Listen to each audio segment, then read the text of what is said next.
All right, so thank you again, everyone, for coming. We're going to get started right now. So this was my bathroom slide down the hall. You all know where that is. So I wanted to, number one, point out a few housekeeping items.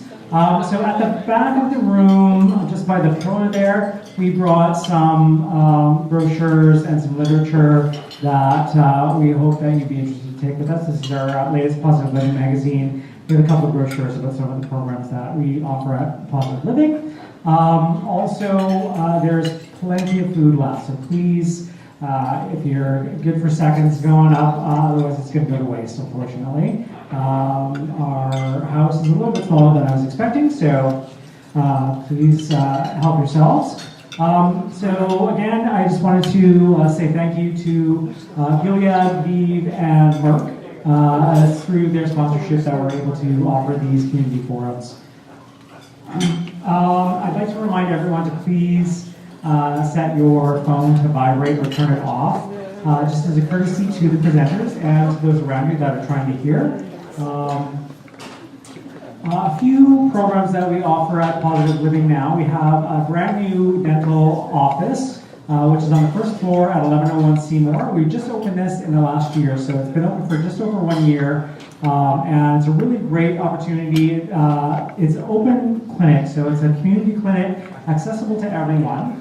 Our dentists and hygienists specialize in treating people who are living with HIV and other illnesses. So we encourage people to come down. Give our dentists a try. It's a really great opportunity. We accept almost every insurance plan. If you're on ministry benefits, a lot of places might not be able to take some of your benefits payments. We'll take almost any insurance plan, ministry benefits. If you don't have any health care, we also offer discounted rates that will help you afford some of these expensive dental procedures. This summer, in August, we are offering once again our annual Loon Lake Healing Retreat. So August 23rd to 26th, 2019, we are now accepting applications. So there's applications at our front desk at the office. Also, you can check us out online at positiveliving.bc.org, Healing Retreats, and download an application form and send it in. They'll be starting interviews for participants in the Loon Lake Retreat in the beginning of, in the middle of next month. So it's a really great opportunity. Loon Lake is a beautiful space. It's just up on the other side of Maple Ridge. It's a 4-day weekend where we take some of our members and we treat them really nicely for the whole weekend. It's a great opportunity to connect with other people who are HIV positive and being able to share your lived experiences and learn from each other. This week in the Members Lounge, Ken Coulon is here tonight, and he's taken over running programs in the Members Lounge. So he's offering some new things. So tomorrow, we're doing Easter egg decorating from 1:30 to 3:30. So everyone's welcome to come down, join us, and decorate some Easter eggs. It'll be a lot of fun. The very next day, first thing in the morning at 10 a.m., we're doing a pancake breakfast. So are we making bunny-shaped pancakes? We're going to attempt, yeah. We're going to attempt bunny-shaped pancakes. So. And it's 10 to 12, not 10 to 2, but maybe it's my eyesight. I'm sorry, it's 10 to 12. Don't show up after 12, or you won't get any. Also, we at the front desk, there is a jar of jelly beans there. If you want to go up, fill out a ballot. If you can guess how many jelly beans are in the jar, you get the jelly beans. Are there other prizes, Ken? And there are other prizes. So whoever gets to the number closest to the number wins. I would just like to make an announcement about the Wellness Clinic. I don't know if any of you are, or all of you are familiar with the Wellness Clinic. We offer complementary alternative therapies at our office. So with our summer program, the massage days are shifting over to Mondays, Wednesdays, and Thursdays. Our other programs are still there, naturopathic clinic. We now have a drop-in yoga class on Friday at noon. So members and their guests are welcome to come in. It's based on space availability, so you're welcome to drop in. On Thursday afternoon at 3:45, we have beginners Tai Chi.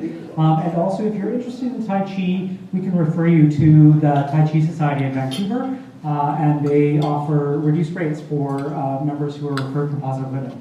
So that's a really great program. We have a new Reiki practitioner who's going to be starting with us.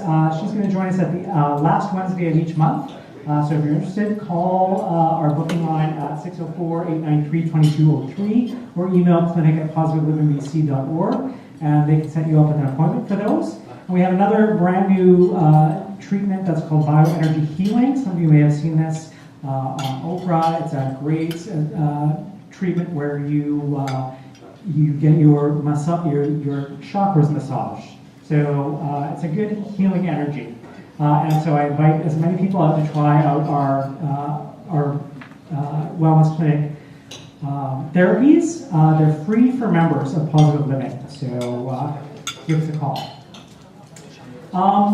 So those are my introductions for tonight. I want to welcome Andrea Flo from the Center for Gender and Sexual Health Equity. Unfortunately, Lulu couldn't be here with us tonight. She's not feeling well. But Andrea and Flo are going to sort of take the reins here, and I just wanted to welcome them. So we'll get started right away. Andrea, you want to join me?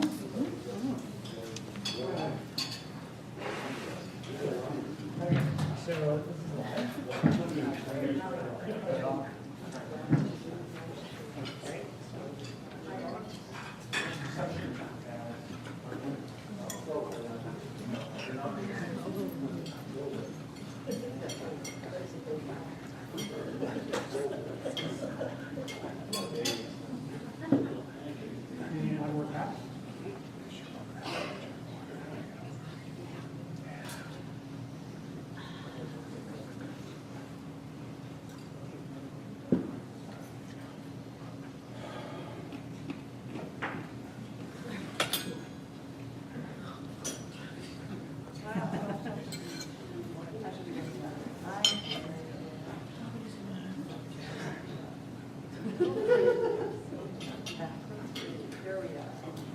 beginning. Perfect. So this is forward, and the black button is your pointer.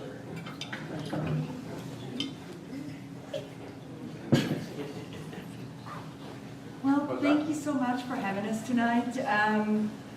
Flo Randall is a peer mentor for the SHAWNA project, and myself, Andrea Kersey. We're super excited to be here tonight and to talk about some of the work that we've been doing in the context of a longitudinal study of women living with HIV who access care in Metro Vancouver. And I'm going to pass it over to Flo.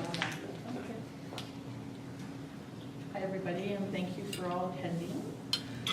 I first want to acknowledge we're on the unceded traditional territories of the Musqueam, Squamish, and Tsleil-Waututh.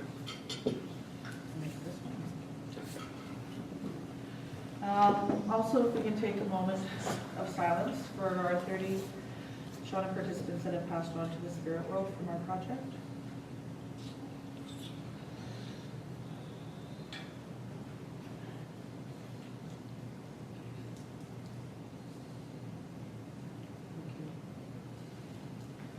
So a little bit of background on our SHAWNA study. So before we actually launched in April of 2015, the team actually went to run a few focus groups with women living with HIV and actually asking their questions, what should be in our actual interview guide in regards to the gaps and barriers in HIV healthcare. So it like Andrea mentioned, it's longitudinal for cis and trans women living with HIV who live or for out of Metro Vancouver area where they come and access their care in Vancouver. And us a PRA team was also developed in March just before the launch. And the PRAs actually recruited over 300 organizations to recruit for women in our study. And we also had lots of recruitment help from HIV care providers and also service organizations. So when a woman comes into our study for SHAWNA, she comes in for her baseline, and basically it's administered by a peer or a community interviewer. So they receive voluntary viral load and CD4 measurements and STI testing and Hep C for the virus. So So on the qualitative side and the photo voice that we've done, we've had 80 to 90 participants in our qualitative research projects, which includes photo voice, which is coming up. And the one thing I'm really happy about is SHAWNA is actually very committed to the JIPA meetup principles, greater involvement with people living with HIV, which includes our Positive Women's Advisory Board that was created also at around June 2015, where we bring all our information back to our board, which is really important, and ask their questions before we actually move on to a new project. This is one of our recent pictures of our Positive Women's Advisory Board, all those happy faces. Some of you might actually recognize. So, and this group's been meeting, like I said, for about, I guess, over 3 years now, and we meet quarterly, and we always meet for 2 hours every 3 months. So I'm going to go over some of our findings, our demographics right now. So currently we have over 330 participants in our SHAWNA project. I believe it's actually 340 as of today. And the age range, the median is 44, so our youngest participant is 22, and 68 for the oldest. And 40% of the women are 40 to 49 years of age, which is almost half of the participants. And over half of our cohort of 340 are Indigenous. 34% are white, 5% African, Canadian Black, and 4% are other visible minorities. 82% of the women in our study have parented or given birth, and currently they're 43%, almost half of our participants, are currently financially supporting one or more dependents. Could be their children, partners, or other family. Sexual orientation, 23% are LGBTQ two-spirited, and the gender identity is 11% trans women two-spirited. So this map is kind of like a map of Metro Vancouver, and as you can see, 71% of our participants are living in Vancouver, and 11% Surrey. We have Burnaby, the Tri-Cities, which are a lower amount. And if you look over to the right, 91% of our participants, even though 71% are only in Vancouver, 91% have access their health care in Vancouver, from the Fraser Valley and everywhere. Well, again, almost our total amount of the 340 have experienced HIV stigma in their lifetime, which includes disclosure concerns, negative social attitudes, and negative self-image. And 90% have experienced stigma in the last 6 months. So these are the supports on our quantitative interview that women have answered, what's their supports that they need to be able to take antiviral medication.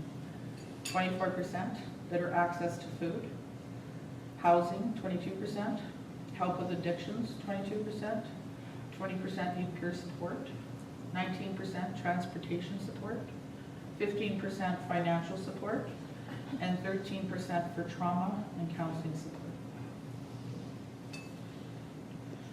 So trauma-informed care for women living with HIV.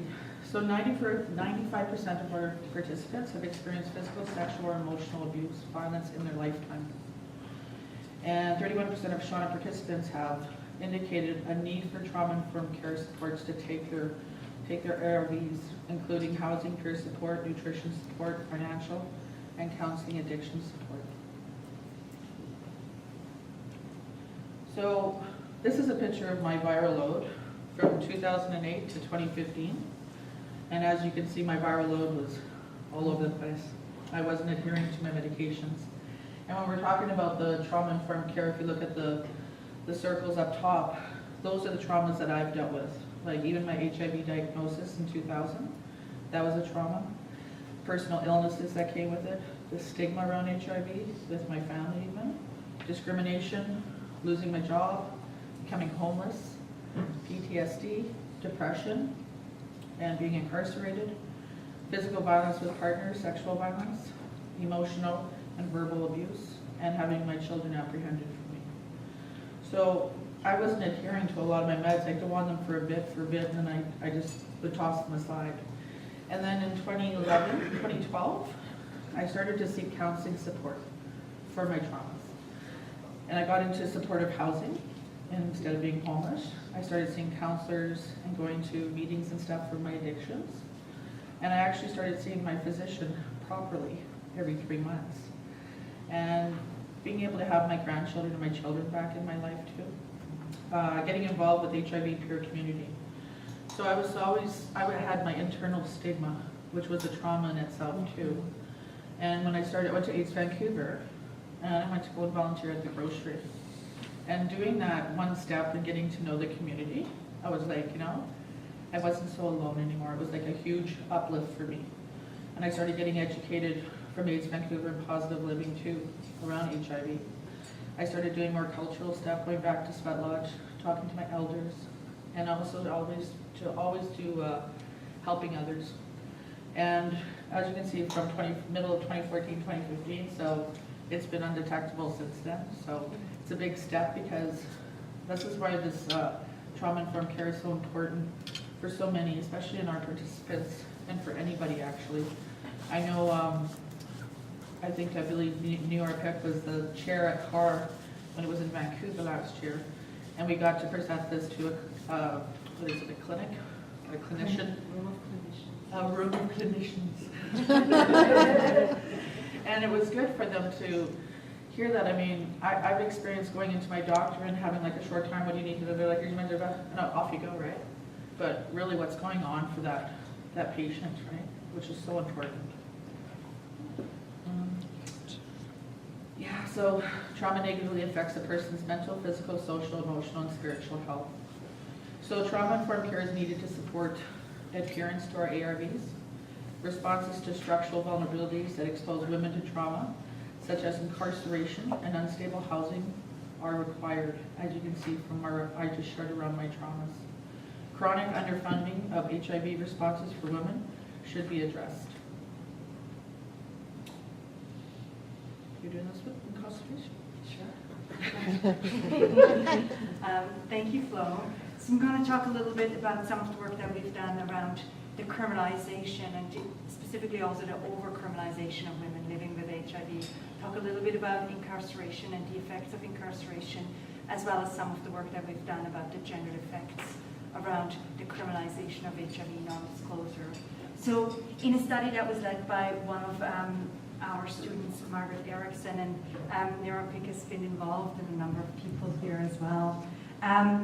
We found that among our cohort of women living with HIV, there was a really high rate of incarceration. Like, if you think about it, 76% of SHAWNA participants have been in jail or prison at one point in their lives, and 17% had indicated that they'd been incarcerated during one follow-up, so during the previous 6 months. So that really shows like the high rates of criminalization that women living with HIV face. And when we were practicing this presentation, Flo really reminded me to also talk about like women are criminalized for non-violent offenses. They're mainly related to shoplifting, maybe low-level drug offenses, but definitely not violent offenses.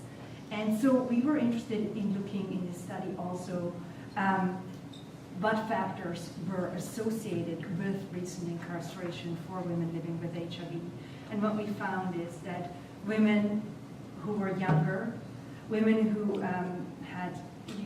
do use opioids in the previous 6 months, women who had experienced gender-based violence, women who had experienced recent homelessness, and also women who had experienced police violence were at increased risk for incarceration. And this really shows how structural factors put women at risk of incarceration. And so in a separate study, we looked at the impact of, and that was also led by Margaret Erickson. In a separate study, we looked at factors that shaped viral suppression, and we found that incarceration was one of the strongest factors that shaped, that led women to not be virally suppressed. and indeed they were 3 times more likely, women who had been recently incarcerated were 3 times more likely to have an unsuppressed viral load.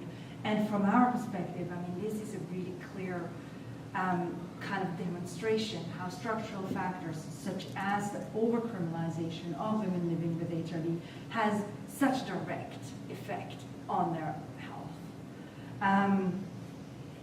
So in another study, we looked at sort of the cyclical nature of HIV stigma, violence, and non-disclosure. So as you have heard Flo talking about, like 97% of women in our study have experienced HIV-related stigma, and 44% of SHAWNA participants have actually experienced violence due to their HIV status. And 52% of participants have had their HIV status disclosed against their consent. So that's a really high number, especially considering when we're going to talk about next, the fact that HIV non-disclosure is still criminalized in Canada. And we're currently doing some more work because we're really interested, like, that's a really high number of women who had their HIV status disclosed without their consent, and that can have some serious implications on their home life, on experiences of violence, for criminal prosecution, for housing issues, and so on. And also for their families. So we're now interested in kind of trying to find out more about in what contexts do women's status get disclosed. So we're doing a bit more quantitative work, but we also want to use qualitative work to really try and understand better how these breaches of women's privacy happen. And one of the findings that is really significant is that, and this is how this all kind of comes together, is that SHAWNA participants who had their HIV status disclosed without their consent were 5 times more likely to face HIV-related violence. So it's really important to understand how these issues, experiences of violence due to HIV, HIV disclosure and non-consensual HIV disclosure are linked together and really shape women's experiences of living with HIV. And this leads us sort of to the next section, and there has been some developments today that I'm going to talk about briefly. So as most of you know in this room, Canada continues to have quite a sort of approach to the criminalization of HIV non-disclosure. So currently the legal situation is that using a condom or having a low viral load is not sufficient to exclude criminal liability for not disclosing HIV to a sexual partner.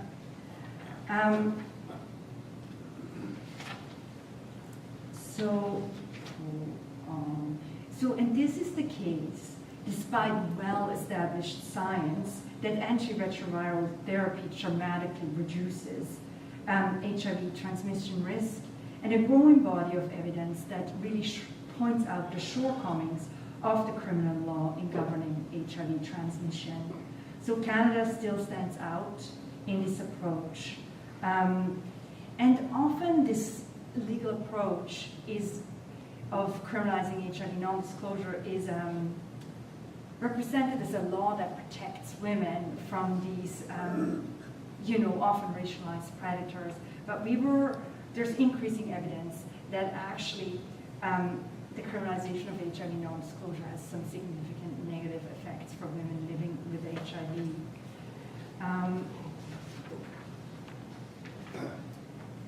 So we did some Flo did a lot of those interviews. We did some qualitative work around HIV non-disclosure, and we found that the criminalization of HIV non-disclosure really puts women at risk, who are women living with HIV, who are already disproportionately at risk of violence, at increased risk of intimate partner violence. So HIV disclosure can shift the power dynamics in a relationship and aggravate partner abuse and manipulation.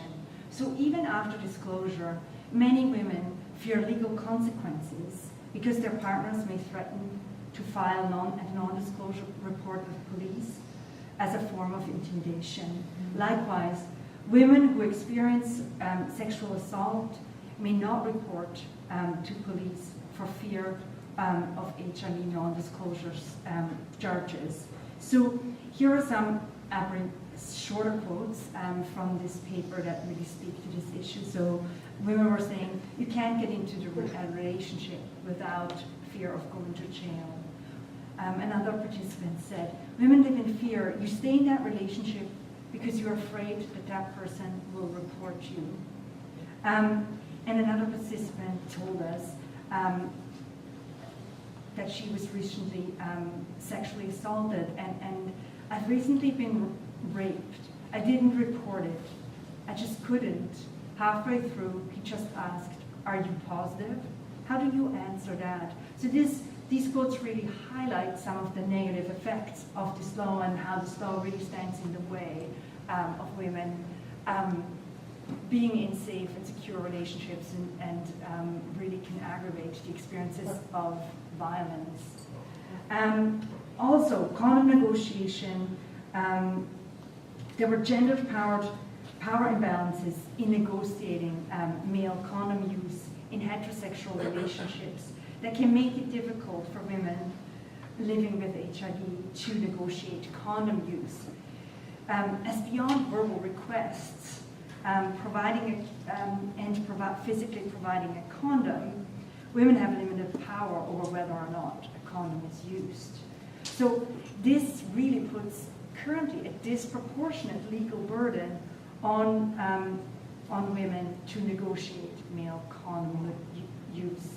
So when a male partner refuses to use a condom, women living with HIV really risk violence and rejection if they disclose, or they break the law and make themselves vulnerable to prosecution. So this is what one of our participants told us.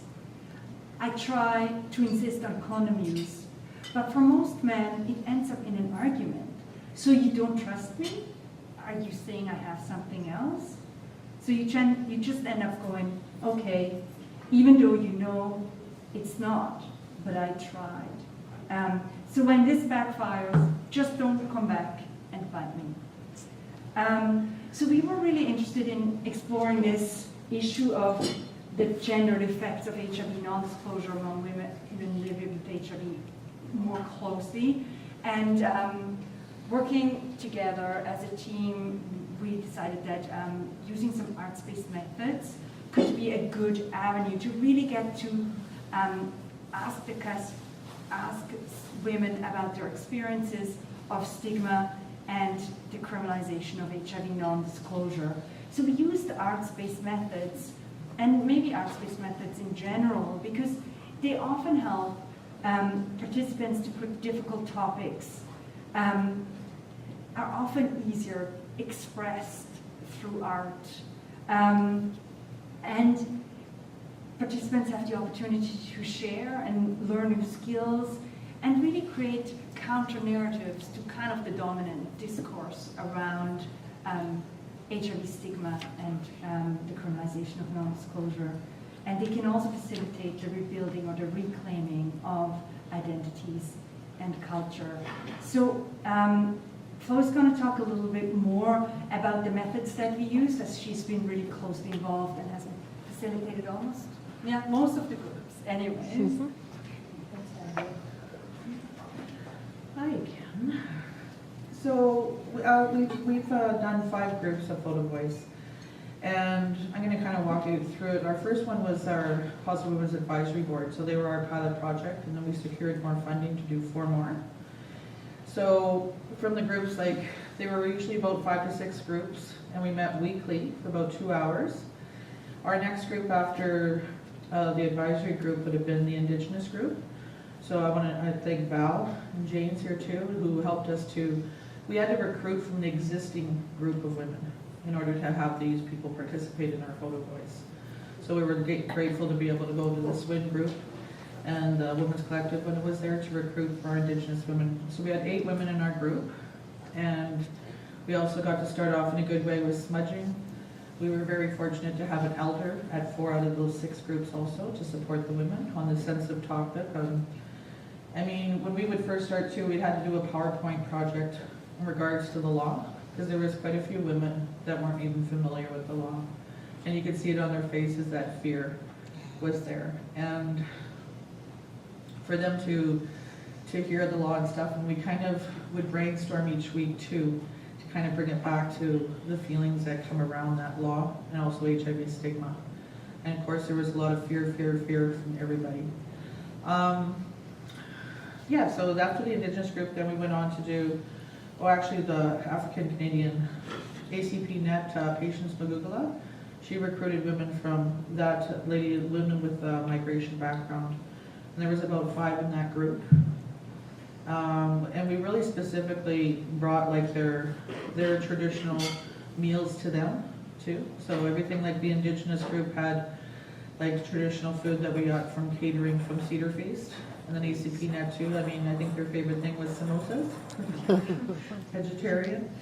And then we also did our youth group. So I got to co-facilitate the pilot group, the Indigenous group, and our youth group. And I really like to thank Sarah Chone from Youth Co, because she also helped to recruit for that group. And we had 3 participants in the youth group. And that one was really, I was just completely honored to be working with youth. A lot of our participants in SHAWNA, the number of youth that are in our project is very few, there's not a lot.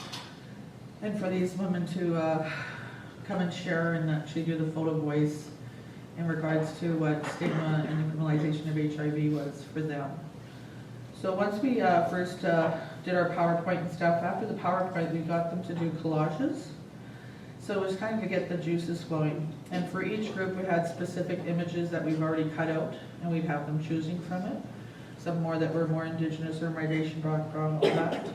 So this is just a sample of some of them. And the women narrated their collage after too, because we audio recorded it.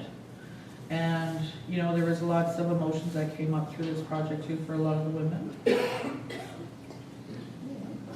So one of our first group, and also the women used pseudonyms, right? Like an alias name. And Nikki is from our pilot group. So she took a picture of like these trees, and she says in this photo, the tree's branches are lifeless, hanging in despair as if it has hopelessly surrendered its life to the elements. Some trees can live up to 1,000 years, yet in this picture, the life of the tree has been stolen. The threat of criminalization, of non-disclosure has stolen my life as I knew it, as I would like it to be. I live in fear and despair and have put walls up around me. There's a constant threat hanging over me. If I even dare to experience the things that bring me joy, things that I have a right to, things that others take for granted. This is A from our Indigenous group. My residency was listed as a place for people with HIV only. So me living there meant that I had it regardless. For people like some of my family members that maybe I had not disclosed to, that caused a very, very big controversy in the family. Also for entering and leaving these places. I think it's caused a lot of problems, you know, being listed as a building for people living with HIV. People are going to be labeled and whatnot, and it should not have to be like that. So, you know, like A's talking a lot about, I lived here at this residence also. And that meant for me that I had to be really comfortable with coming out to everybody. And I know for a fact, like this woman was outed by an ex-partner too, who, when she got into the car, he questioned her, he goes, are you subletting here? She said, no. Oh, were you a roommate of somebody? No. She goes, it's my place, all mine. And he goes, yeah, well this place is only HIV specific. So she was outed right there in the car, and she was frozen. And C from our youth group. I took a picture of gloves because when I moved back home HIV positive, my parents kept gloves in the hall closet because thought that if I ever cut myself, they would need to help me with gloves on. And it really hurt. They also told me not to get my razors confused with theirs. Many nights I would just sit at Tim Hortons or McDonald's in the bathroom and use drugs. Just very lonely and dealing with a lot of things. I've been discriminated against a lot around bathroom usage, and I feel very hurt when I've been asked to bleach the shower after I've used it. This is Kaya from our trans group. So Lulu couldn't be here today, and because part of our project where we needed to recruit from existing groups, Lulu actually did one-on-one with the trans group because there is no existing trans group out there where we could have recruited. So there is no support groups for trans. Spelling out the word HIV with shoes, that in itself is a huge message. Because the way I look at it, it doesn't matter who we are or what we are. We all walk the same little path. As a non-binary person, I didn't know how else to capture a non-binary individual. The only way I could do it was with shoes. It's a 12-year journey of having to live with a virus that I so much wish I could just get rid of. Becoming HIV positive has been one of those things I regret. Saying that, I also wouldn't be where I am today if it wasn't because I'm being HIV positive. From Kaya. So, at the end of the groups and stuff, we did ask the women what they wanted to kind of leave at the group and what they were going to take away from the group. And we just took a few quotes from some of them. What I want to leave here is my shame and my guilt. What I want to take is all the love and caring and support I get from the ladies here. What I want to leave here is the hurt and pain. And what I want to take with me is the security I found here. This past couple of hours it's like this magic. Thank you. I'd like to leave here some of the pain and sorrow that all of us are going through with this disease. Hopefully there's a cure someday. And what I'd like to take with me is the fellowship, the learning, the laughter, the love, appreciation. Thank you. A lot of fear, but you know, I've dealt with things that I've been able to deal with because I faced them, which, you know, I can now put a name to it that I was scared of. Before it was just an inbred kind of fear of all around stigmatization. So a lot of these women, like it took us a couple of years to get to our Photo Voice exhibit. So some of the participants we hadn't seen for a couple of years, and then they came actually to the exhibit, which was pretty awesome. And to see, I'm talking about 3 women specifically that were dealing with major health issues, and they still came to this group. One woman that was very ill, but she came every time to all 6 groups. And then another woman too that was dealing with addiction issues. And to see them 2 years later, and they're actually peer workers now in the community. You know, and it just brought that in that 6 weeks where they all, every single one of them always said, they go, we need this group every week, right? Not just specifically around Photo Voice, right? So yeah, on implications, the powerful images and narratives emphasize close link between HIV stigma and criminalization, and directly contradict the notion that the criminalization of HIV non-disclosure protects women. Rather than criminalizing HIV non-disclosure and further perpetuating HIV stigma, laws should focus on the protection of the rights of women living with HIV, promote equality, guarantee sexual and reproductive rights, and ensure access to supports and privacy. And I'm going to pass this on to Andrea. Yeah, I'm just going to talk a little bit more about the law and how it has evolved over the last couple of years. So there have definitely been some positive developments. Some just transpired today, actually.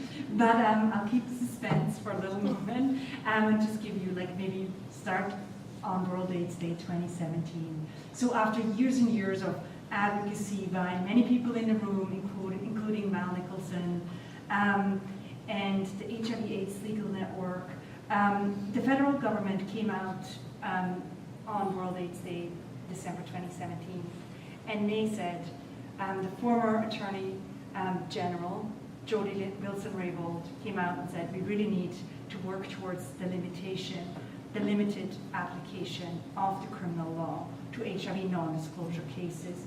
So that was a really big step for the federal government to make, and it was a very necessary step. On the same day, the province of Ontario followed suit, and they came out with prosecutorial guidelines that stated that there should, in the province of Ontario, there should be no prosecutions of people living with HIV who have a sustained, for 6 months, low viral load of less than 200 copies per milliliter. British Columbia, the Attorney General of British Columbia followed in April, so a year ago, with some pretty, vague guidelines as well. So there was still, they just suggested that person with a suppressed viral load should likely not be prosecuted. And there was really no clear exclusion of any particular circumstance from possible criminal prosecution. So then last World AIDS Day, so just 6 months ago or so, no, 5 months ago, 4 months ago, again, the former Attorney General of Canada, Jody Wilson-Raybould, actually came out with federal prosecutorial guidance. So, and this guidance had some very clear statements. So there should be no criminal prosecutions for persons living with HIV who maintain a suppressed or low viral load. They're using the 200 milliliters as their benchmark. For people who use the condom, there should be no prosecutions for anyone who uses a condom. There should be no prosecutions for people engaged in oral sex only. And there should be no prosecutions, and this is a little bit more vague, if the person was taking their ARVs as prescribed unless other risk factors were present. So this was a huge step for the federal government to come forward with these prosecutorial guidelines. Currently, they're just binding in the territories, so in Yukon, Nunavut, and the Northwest Territories. But this federal prosecutorial guidelines has a huge symbolic effect, right? In a sense that it signals to the attorney generals at the various provincial levels to follow suit. So here's the news. British Columbia did so today. So they announced new prosecutorial guidelines. I'm not a legal expert or a lawyer, so I'm doing my best here to kind of decipher what they said, and I encourage everybody to look them up online as well. So British Columbia today announced that there should be no prosecutions of people who have a sustained low viral load. So that really follows suit with Ontario, which is a good first step. There should be no prosecutions for oral sex unless other risk factors are present. And then there's a little footnote about bleeding gum, sores, or something like that. So something to consider. But again, there should be no prosecutions for oral sex, which is really in line with the evidence, the scientific evidence. So here's the more disappointing part. They didn't go as far as the federal prosecutorial guidelines because they're saying there should be no prosecutions if a condom was used correctly and the person had a low viral load, which here is defined as 1,500 copies. So we were really hoping that the Attorney General and the Prosecutorial Service of BC would go the full mile, at least as far as the federal guidelines. And it is disappointing at this stage to see that they still kind of put a caveat on the condom use. So in anticipation, when Ontario announced that they were not going to prosecute people who had a sustained low viral load, we did an analysis within SHAWNA to look at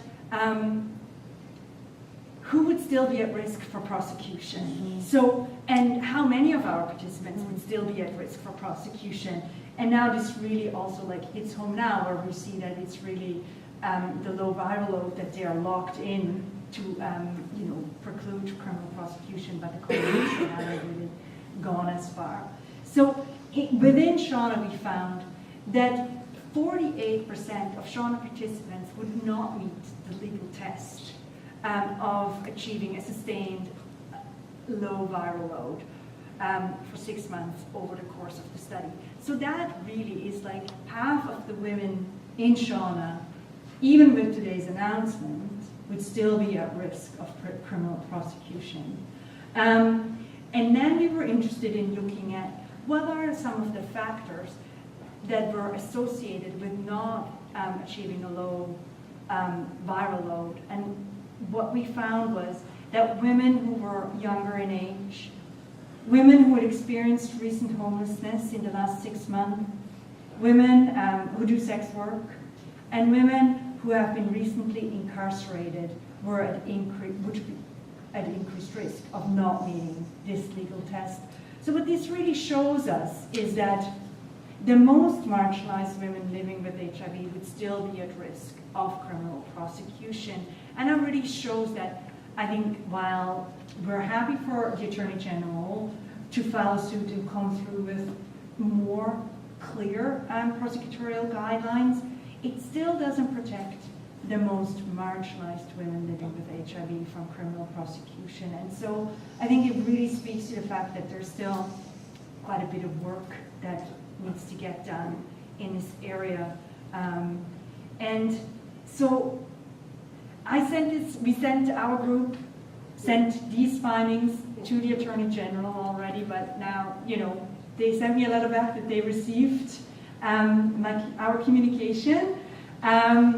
But yeah, today, unfortunately, it's not fully reflected. We've worked with various other advocates, the HIV Legal Network, who've done so many years of advocacy, and Mao is in the room, with the Coalition Against the Criminalization of HIV. So there's been a lot of sustained, amazing work happening, pushing for this, and I'm pretty sure Well's going to keep pushing as well. So, so I just want to also acknowledge all our community partners who've been involved in this work, some of whom are in the room. Oak Tree Clinic is a really close partner through BC Women's, and it's been super instrumental in helping us recruit participants. We've worked really closely with FlowSide Youth Co, ACPNet, Positive Living, various organizations, so we couldn't really do this work without them. I also really want to, Flo has already given a shout out to our Positive Women's Advisory Board, but their input is really instrumental in guiding objectives and guiding interpretation of findings. And I also want to acknowledge the principal investigator of this study, who's Dr. Kate Shannon as well. And also something that we always talk about, and I think it's really important to know too, is we really want to thank the women who take part in this study, because without them generously sharing really personal information, we couldn't do the work, we couldn't do these analysis, and we really are aware of, we really want to, we're aware of how much they are sharing with that, and really want to do our best through presentations, through policy briefs, and various ways of distributing the knowledge to the people who can actually make decisions for change. So, yeah. Thank you.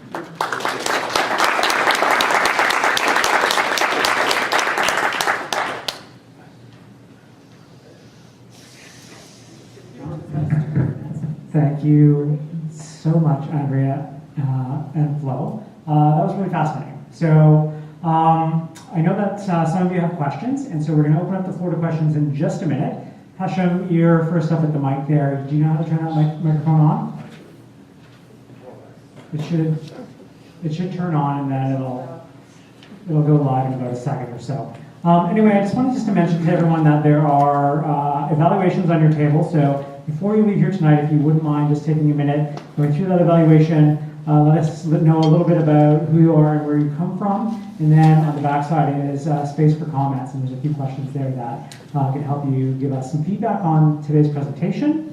So we're going to open up the floor to questions now. And Andrea and Flo will just take any of your questions. We will start with Hashem at the back. Oh, before we do that, I just wanted to mention that we are, I'm not sure if I mentioned that we are on camera, so we're on a webinar as well.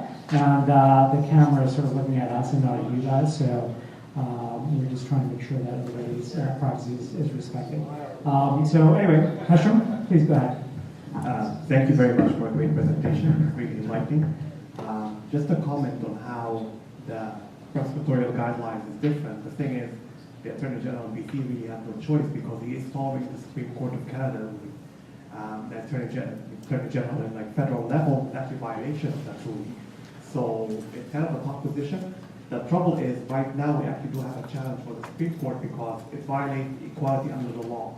That is something that is punishable by some, or offense punishable by some sentence is different from one province to the other, which violates that should never happen.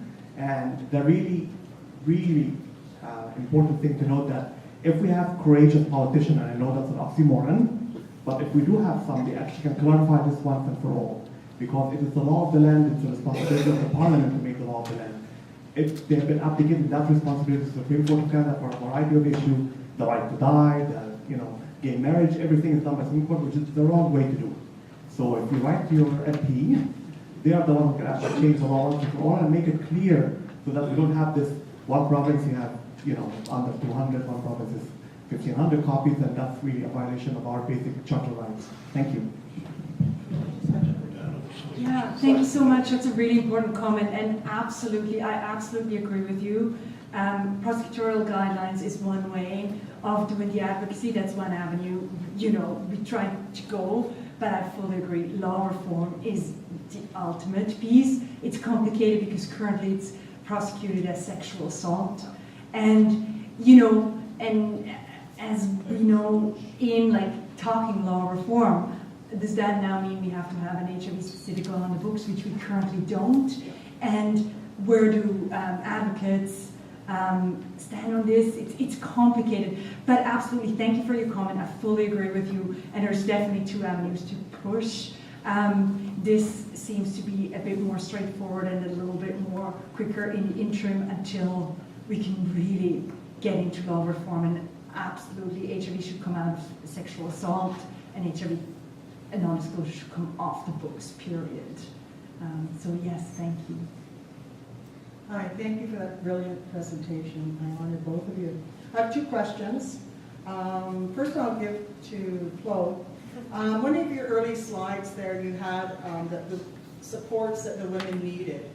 What sort of resources did you give out to them, or did you? Oh, how we got the numbers for said them that to adhere to their... They said they need supports for housing and food. Yeah. Did you have resources to direct them in the right direction? Yeah, well, we do have our SHAWNA pamphlet with many resources that we would give out to them after an interview. Most of the women, I guess how the questions went, on the quantitative interview guide, where how these women had to, answering the question there in regards to, do you have enough food that gets you through the whole month, things like that. And I mean, anybody on disability, from my interviews that I've done with women, it's not enough money to live off of, period.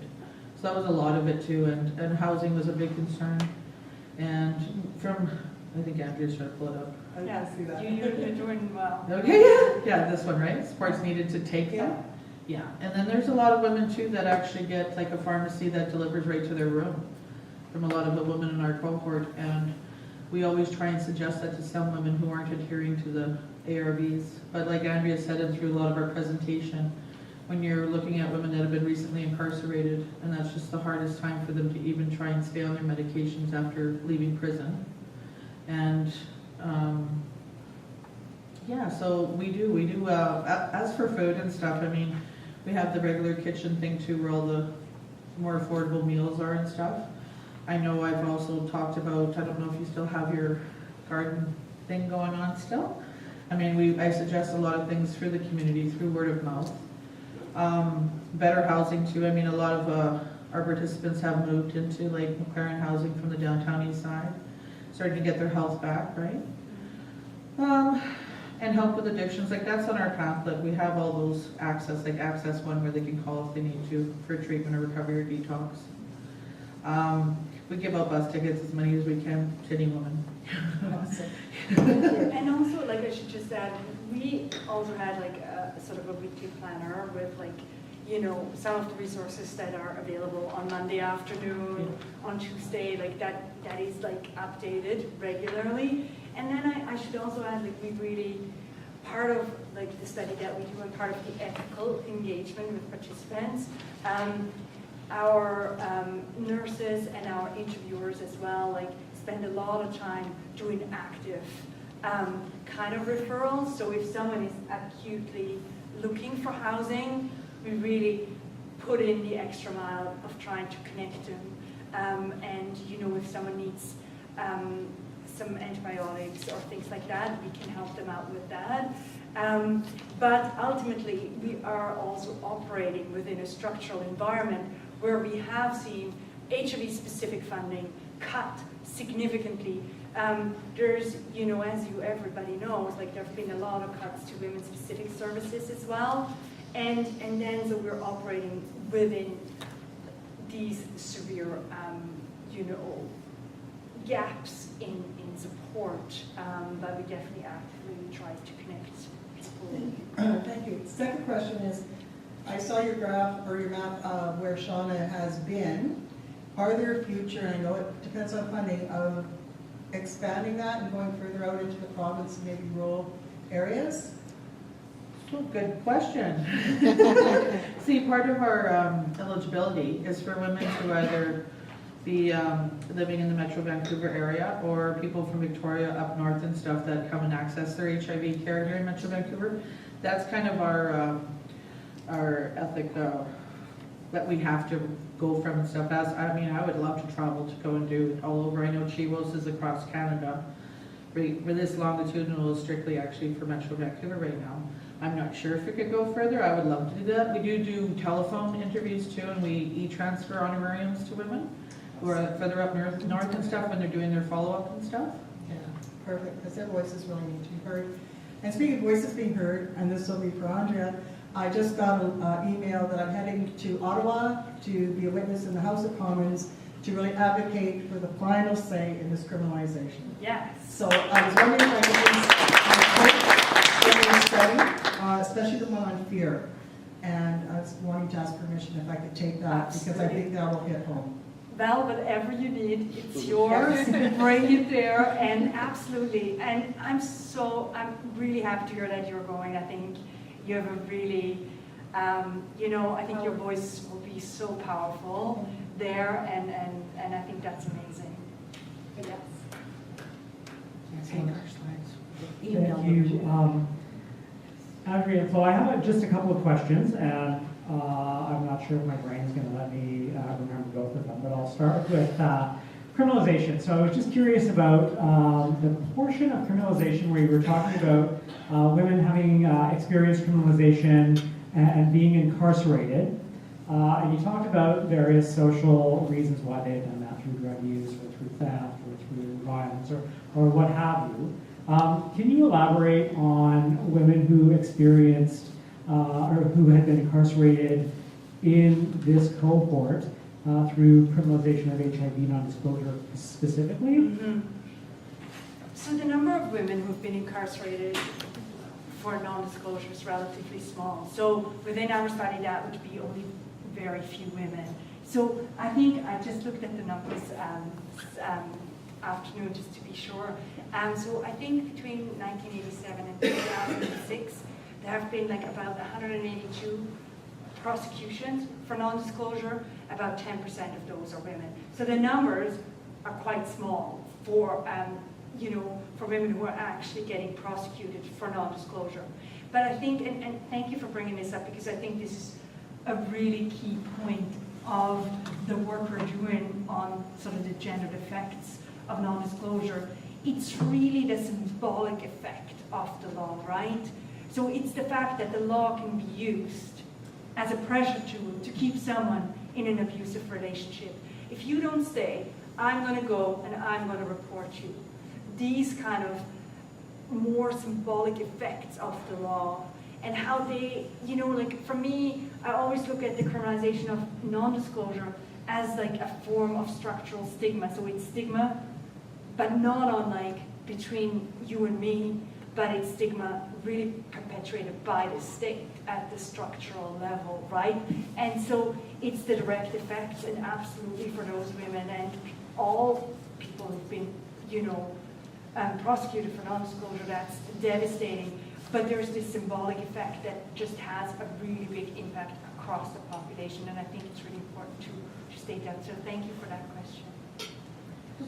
I want to just kind of add to that, Brandon, and just speaking in regards to, like, especially around the violence, and even my own personal experience back in 2011, 2012, I had ended a relationship that had been for 5 years. There was a lot of addiction in that 5 years, and then I got into sobriety. And this person knew I was HIV positive, and I know he came back, he was trying to get back into my life again, 2012, 2013. And this time he came with a lab rep from his doctor. Look, my doctor wants me to get tested for HIV. My whole body just completely froze.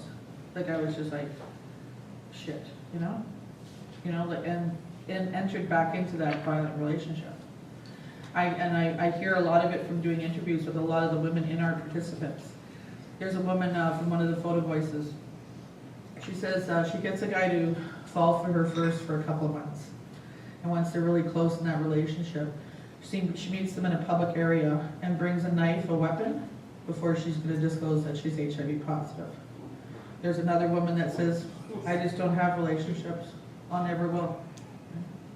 So I'm thinking from all those stories and those comments from the women in our study, maybe that's why the number is not so high, because we're choosing, unfortunately, to stay in that violent relationship or not have a relationship.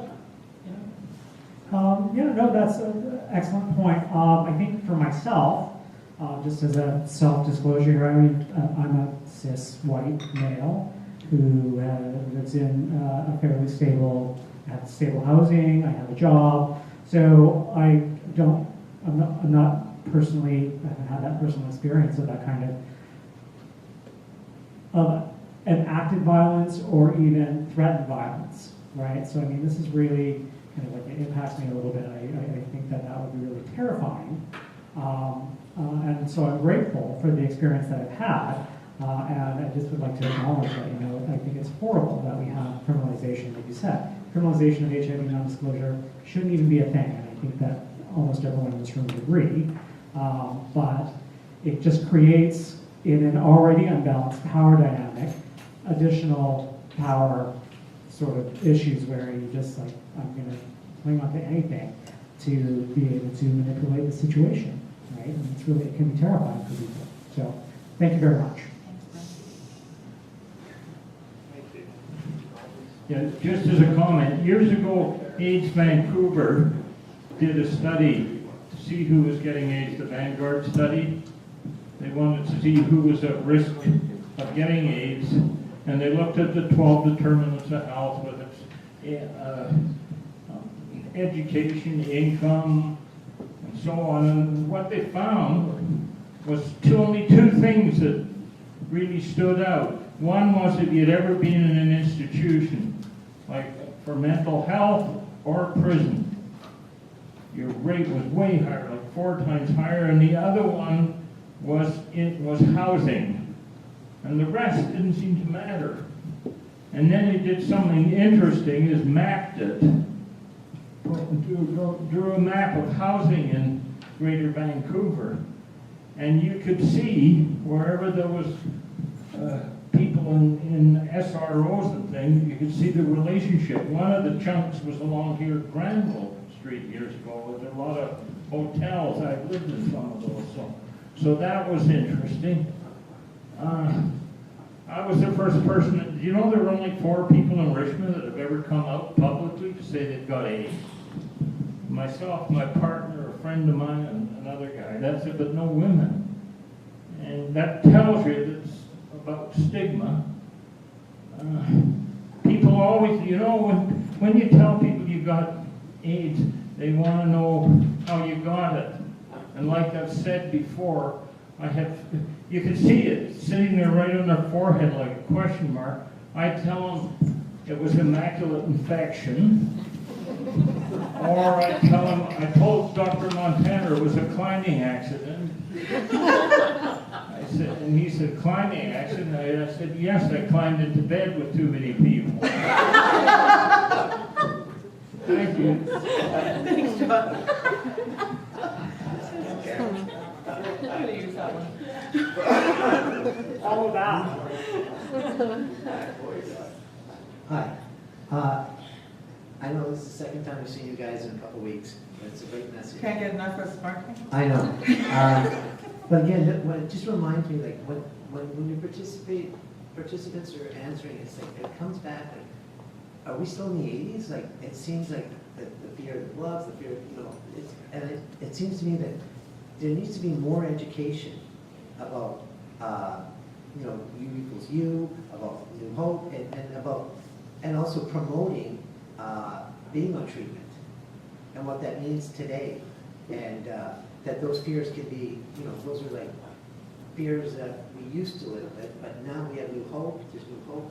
And it just seems like, I know you guys are doing this study, but it's like, I feel like some of your participants could really like, again, need like peer support or more education about it.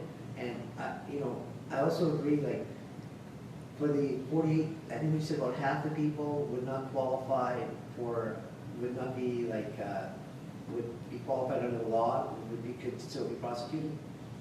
So I think more education there too. Also, again, this is more than just about this, it's about addiction, it's about housing, it's about, obviously if you're in addiction, you trying to be on your meds regularly can be very next to impossible at times, right?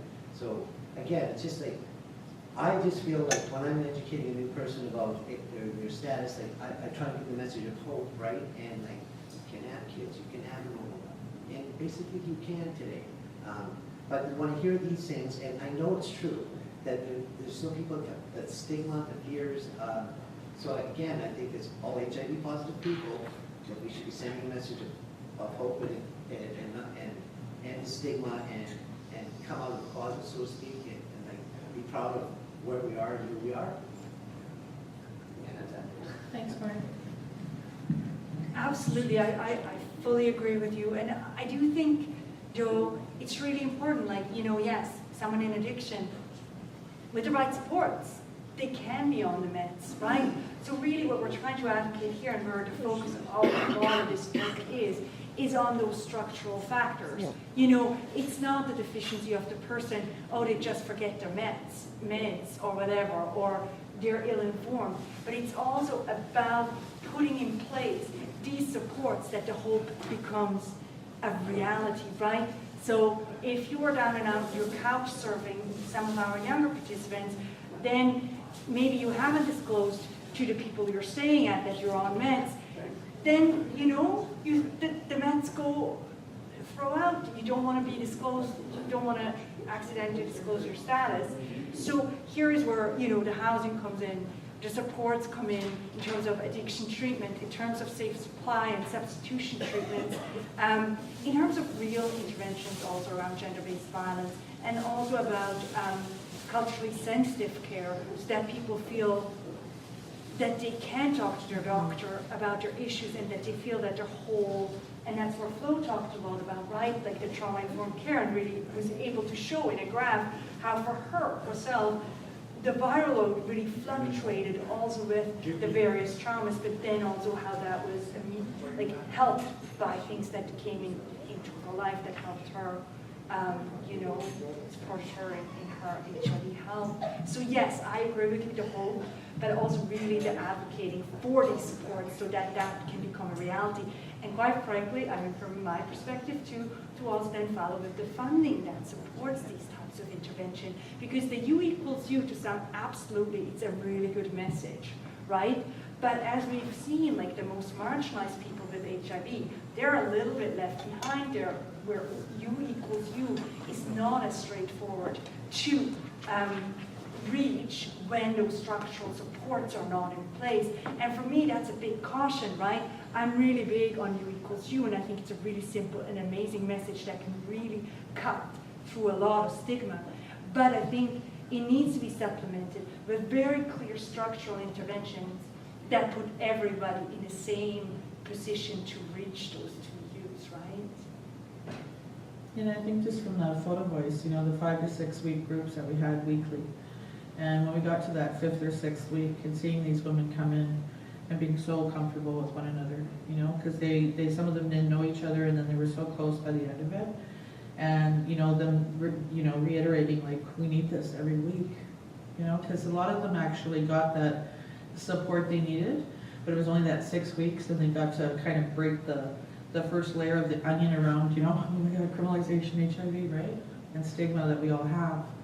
So it's like, you know, imagine having that weekly, which is needed. I know Val and Jane have like once a month groups, right? But it's not enough, because for us to bring them those supports, and for other women to actually help each other as peers too in that group, it needs to be a weekly group that desperately we need for a lot of change and a lot of women to come out of that isolation and fear. Yeah, and it's too bad it's happened that you're able to have this group of food in the context of research, but we should be able to do this as programming time.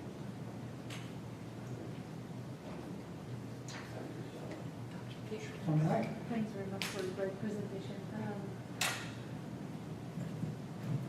I'm just wondering what's your thoughts about, like, majority of the women experience trauma and violence, yet in your nice slides, only 13% wanted actually, I mean, acknowledge that counseling for that trauma was needed. So I'm just wondering, why do you think it's such a low number for a population that had such a major trauma?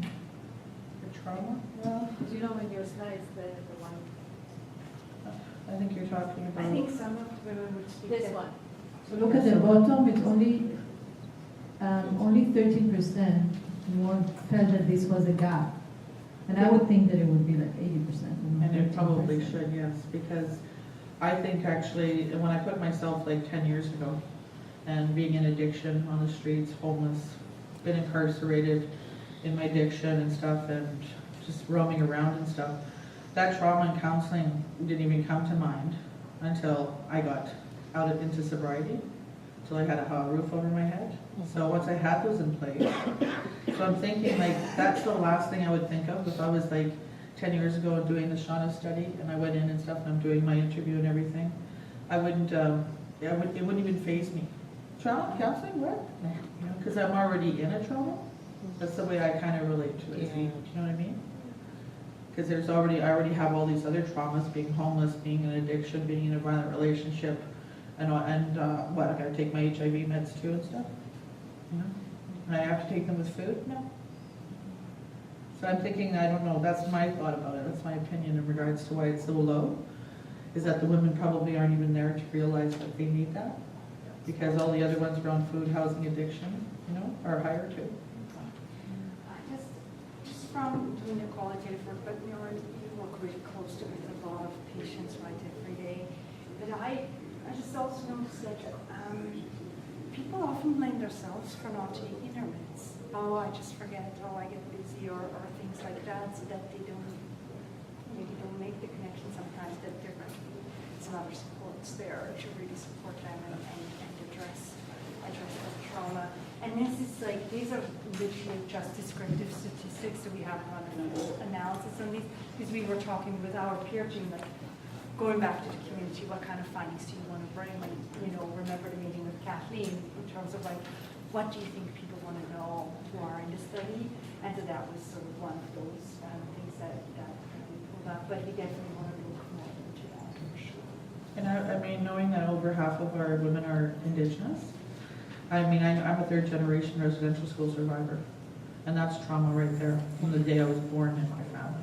So 57% of our women are Indigenous, and that's probably one of the main traumas for sure that's going on for a lot of women, and a lot of quiet though too, no talking about it, right? Hi Lauren, my name is Gary.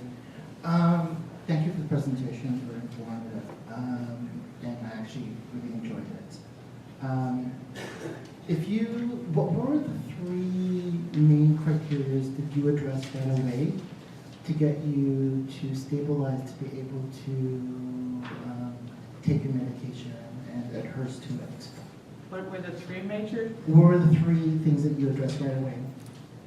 Oh, well, for sure was, I know I went into a shelter first, And then after the shelter, I was there for about 28 days, and then I went into a recovery house treatment center. And I stayed there for close to 6 months. And then I went to second stage housing at Falcon House for 18 months. And then I secured housing with McLaren, the new one on House Street.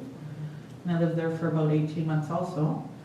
And I kind of wanted to move to being a more independent housing. So I'm now living actually at the Bonaventure Wings Housing in a 3-bedroom with my son, my daughter.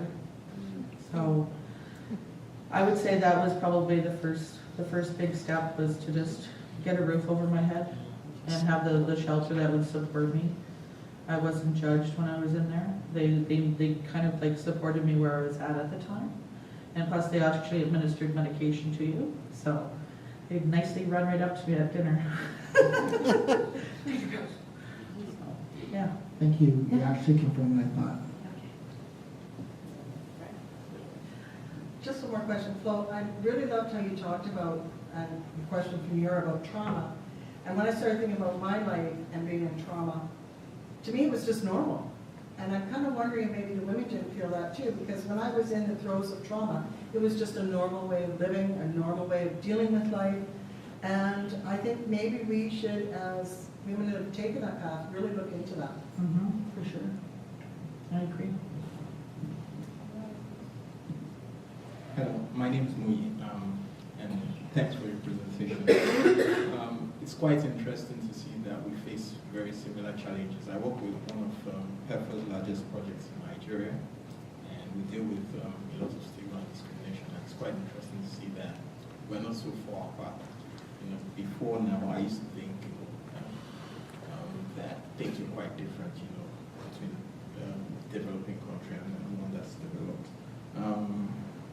So, concerning support for patients to take their antiretroviral therapy, one of the things we found in our own study, quite similar to yours, is that access to food was, you know, high up on the list of priorities for people living with HIV. But then again, another concern they had was for adverse drug reactions and how it affected their own access to livelihoods. I'm wondering, did that also, you know, feature in your research? So how the ARVs were affecting them? Yeah. Like any kind of side effects? Yeah. Oh, I used that one for years. You can ask Julio for 7 years, you know, but that was one thing, like when I was sharing about getting over those traumas and stuff, every time I saw my pills for 10 years, it reminded me I was HIV positive, right? And when I did start, I was on the 5 pills first, and I felt like a truck hit me all the time. The fatigue was one of my biggest side effects. And if I forgot to take my pills one night, like I was taking them regularly and stuff, and then I wake up and I was ready to like face the world and run 20-mile run, right? And I'd realize, I'm like, oh my gosh, I forgot to take my meds last night. And it was just too easy for me to just like stop taking them because I wanted the energy, right? Especially when you got 7 kids growing up.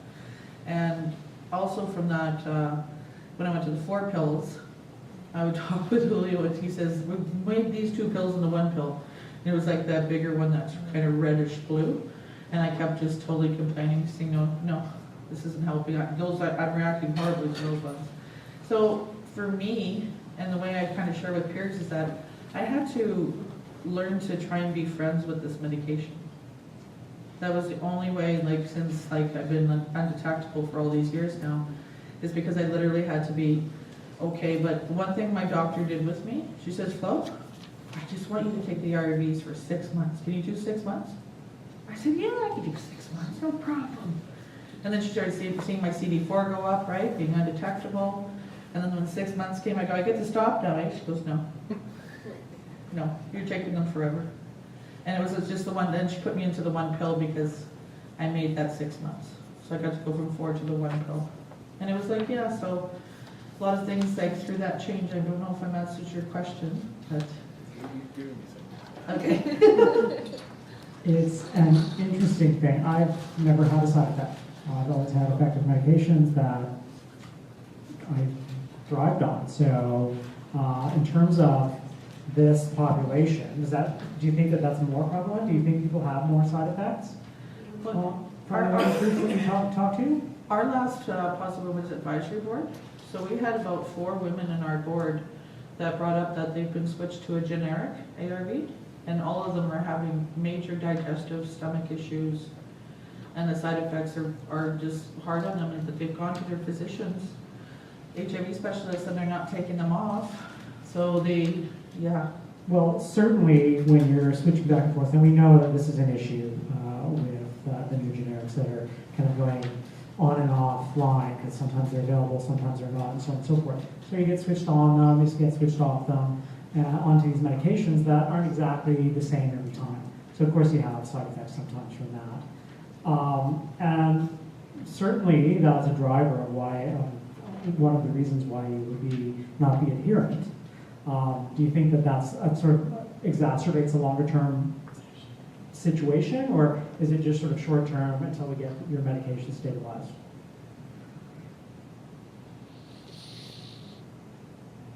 I'm trying to get that question right now. Well, just in terms of, again, I go back to using myself as an example and saying, you know what, I literally never had a side effect. That's the story that I tell people, which is, you know, it's great. I love telling that story because hopefully it gives people an idea that, you know what, there are excellent medications out there for most people, or certainly for a lot of people, where you're not going to experience any difficulties with it, or very, very, very, very few. But this is the question, is that in some of these populations, and some of these women that you've met through this project, do you think that that's more of an issue? I haven't, from interviewing a lot of women, I haven't actually heard a lot of them say they've dealt with bad side effects at all. If anything, for them, not adhering, a lot of it's too is forgetting. If they're getting delivered and they're not home and they're out partying somewhere for a few days and come back, and Which we've all done. yes, exactly. You know, and I think, like, from a lot of our women, that these supports are you know, food being the biggest one, for sure. So it's more of those bigger social problems, like food security, housing security, that really are more of the drivers of why they're not adhering. Yeah. And what's out there for women living with HIV? Well, that's the other question I had, is that, you know, I mentioned, again, my personal privilege. I also live in a community where I can serial sort, so I don't really worry about criminalization, right? Because I live in a population where I know other HIV positive people that I would date, right? So this is a population where I think that that's less available. Yeah, and just on the side effect front, like qualitatively, we haven't asked that, like straight up, but in the context of asking around food, that's come up a lot for people, like they're just needing enough food to be able to tolerate the medications. But we also have an expert in the room, so Nora, do you see many side effects, and do you see any like patterns?